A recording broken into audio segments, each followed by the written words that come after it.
Sanctus, Sanctus, Sanctus Dominus Deus Sabaoth. Salam jumpa kembali saudara-saudariku yang terkasih dalam Tuhan kita Yesus Kristus. Salam sejahtera untuk kita semua. Berkat Allah yang Maha Kuasa senantiasa menyertai kita. Hari Selasa tanggal 21 November tahun 2023 adalah peringatan wajib Santa Perawan Maria dipersembahkan kepada Allah. Pada tahun 543, tepat hari ini, Gereja Baru Santa Perawan Maria dekat Kenisah Yerusalem diberkati. Melalui peristiwa ini, umat Katolik Timur, kita diingatkan akan sosok Perawan Maria, diberkati Tuhan sejak awal hidupnya. Ia menjadi kediaman Roh Kudus, indah berseri karena hidup suci. Oleh Roh Kudus, Maria mempersembahkan hidupnya kepada Tuhan. Ia melaksanakan kehendak Bapa dengan sempurna dan menjadi Bunda Yesus Kristus. Maria sungguh berbahagia sebab ia mendengarkan dan melaksanakan sabda Allah. Dalam pembaptisan, hidup kita juga dipersembahkan kepada Allah. Kita pun diberkati oleh Tuhan dan dilimpahi dengan rahmat-Nya. Berulang kali kita mendengar sabda Allah. Apakah kita juga melaksanakannya?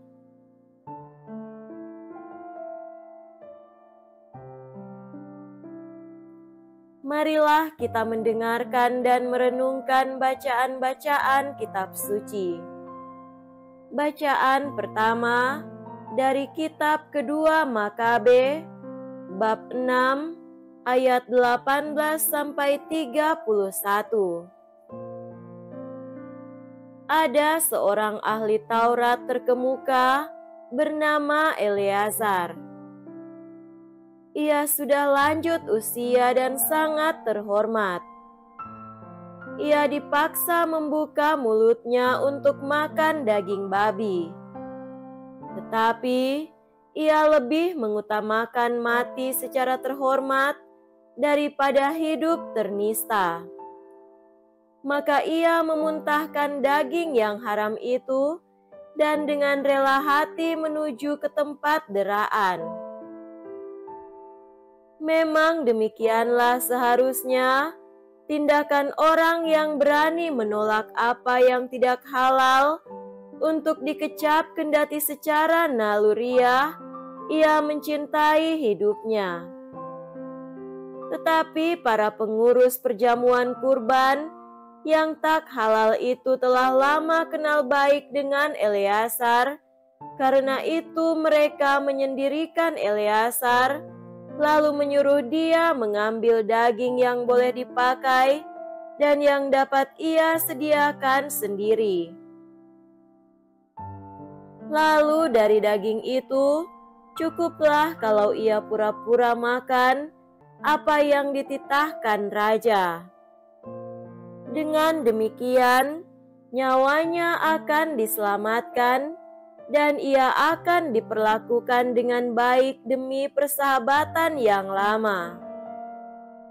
Tetapi Eleazar mengambil keputusan mulia yang pantas bagi umurnya, bagi kehormatan usianya dan bagi ubannya yang jernih dan amat mulia, pantas bagi cara hidupnya yang jernih sejak masa mudanya, dan terlebih pantas bagi perundang-undangan suci yang diberikan oleh Allah sendiri. Dengan tegas ia minta supaya segera dikirim ke dunia orang mati saja." Kata Eleazar, "Berpura-pura tidaklah pantas bagi umur kami. Jangan-jangan banyak pemuda kusesatkan, oleh karena mereka menyangka bahwa Eleazar yang sudah berumur 90 tahun beralih kepada tata cara asing. Boleh jadi mereka kusesatkan dengan berpura-pura demi hidup yang pendek dan fana ini. Selain itu, kuturunkan noda dan aib kepada usiaku. Kalaupun sekarang aku lolos dari dendam pihak manusia, tetapi tak mungkin aku melarikan diri dari tangan yang maha kuasa, baik hidup maupun mati. Dari sebab itu, dengan berpulang secara jantan, aku mau menyatakan diri layak bagi usiaku. Dengan demikian, aku pun meninggalkan teladan luhur bagi kaum muda untuk dengan sukarela mati demi hukum Taurat yang mulia dan suci itu." Setelah berkata demikian, Eleazar langsung menuju tempat deraan. Adapun orang-orang yang beberapa saat sebelumnya bersikap baik terhadapnya, sekarang memusuhi dia, karena menurut mereka Eleazar tadi berbicara seperti orang gila. Sesudah didera sampai hampir mati, Eleazar mengaduh katanya, "Bagi Tuhan yang memiliki pengetahuan kudus, ternyatalah bahwa aku dapat meluputkan diri dari akibat deraan ini. Tetapi dalam jiwa, aku menderita semuanya itu dengan senang hati, karena aku takut akan Tuhan." Demikian Eleazar berpulang dan meninggalkan kematiannya sebagai teladan keluhuran budi dan sebagai peringatan kebajikan, tidak hanya bagi kaum muda, tetapi juga bagi kebanyakan orang dari bangsanya. Demikianlah sabda Tuhan. Syukur kepada Allah.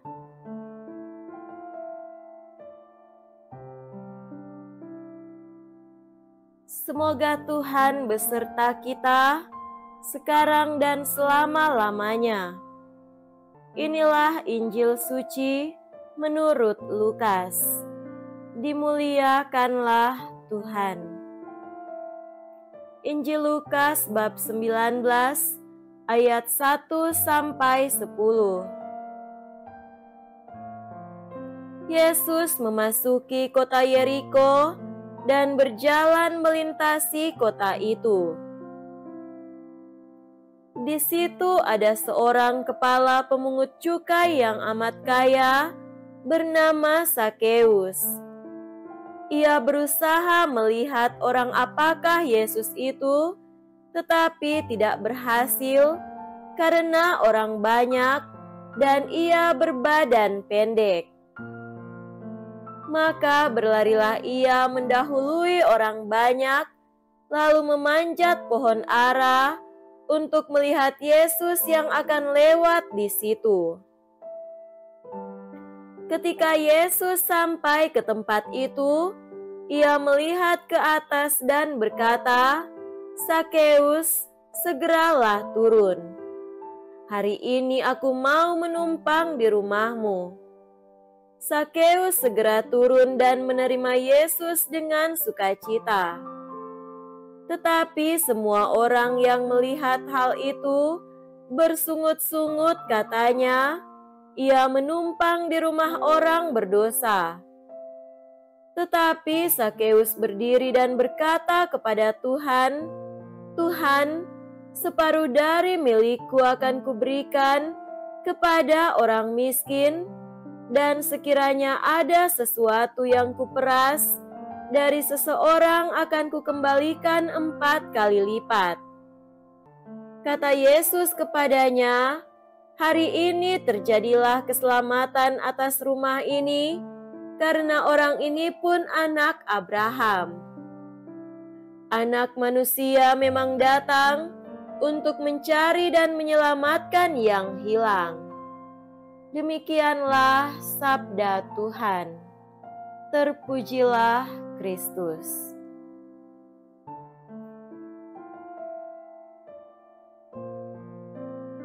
Saudara-saudariku yang terkasih, dalam Tuhan kita Yesus Kristus, tema renungan kita pada hari ini adalah menjadi manusia baru. Sakeus seorang kepala pemungut cukai yang kaya raya. Hidupnya makmur dan sentosa, sebab jauh dari kemiskinan dan kemelaratan. Di mata orang Yahudi, dia seorang pendosa karena memperkaya dirinya dan tidak melihat kesulitan orang lain. Sakeus tidak tenggelam dalam harta bendanya. Ia sudah banyak mendengar tentang Yesus, karena itu ada keinginan di hatinya untuk berjumpa dengan Yesus yang berkunjung ke wilayah kerjanya.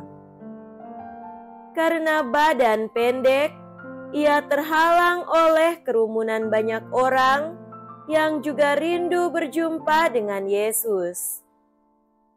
Keinginan untuk melihat Yesus mendorong dia untuk memanjat pohon ara tanpa merasa malu. Yesus yang membaca keinginan itu segera mengajak Sakeus turun karena ia mau menumpang di rumahnya. Pertemuan antara Yesus dan Sakeus menghasilkan rahmat sukacita. Sakeus menjadi manusia baru karena mau membangun suatu relasi yang benar dengan Tuhan. "Tuhan, setengah dari milikku akan kuberikan kepada orang miskin, dan sekiranya ada sesuatu yang kuperas dari seseorang, akan kukembalikan 4 kali lipat." Saudara-saudariku terkasih, inilah sikap tobat benar dari seseorang yang menyadari dirinya dan ingin bersekutu dengan Tuhan.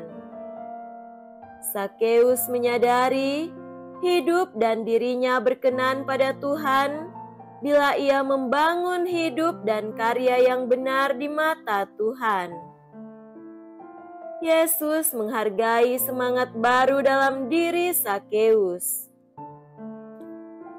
Hari ini pula kita melihat sebuah hati yang hidup dalam diri Bunda Maria. Maria tidak perlu bertobat seperti Sakeus karena hidupnya senantiasa berkenan di hati Tuhan.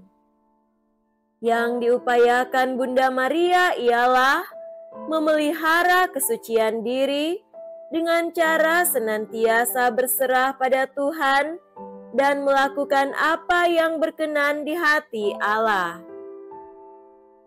Dalam bacaan pertama kita melihat pelbagai bujukan bagi Eleazar untuk menghindar dari hukuman raja. Namun Eleazar pun tidak mau melakukan perbuatan yang melawan kehendak Tuhan. Ia rela mati agar hidupnya selalu berkenan pada Allah. Ada pelbagai hal yang menantang kehidupan kita. Namun hidup kita berkenan di hati Tuhan kalau kita senantiasa mengikuti perintah-perintahnya. Kehendak Allah kiranya menjadi pedoman di dalam hidup ini. Semoga demikian. Amin.